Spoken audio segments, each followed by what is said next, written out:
فضائل تبلیغ۔ معزز سامعین کرام، آج کی ویڈیو میں آپ کے ساتھ حضور اقدس صلی اللہ علیہ وسلم کا حدیث مبارک شیئر کرنے والا ہوں۔ تمام اہل مسلمہ سے درخواست ہے کہ اس کو توجہ سے سنیں۔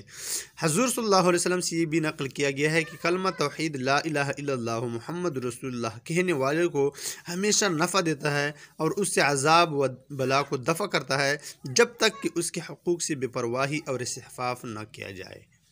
صحابہ رضی اللہ تعالیٰ عنہ نے عرض کیا کہ اس کے حقوق سے بے پرواہی و استخفاف کیے جانے کا کیا مطلب ہے؟ آپ صلی اللہ علیہ وسلم نے ارشاد فرمایا کہ اللہ کی نافرمانیاں کلی طور پر کی جائیں اور ان کو بند کرنے کی کوئی کوشش نہ کی جائے۔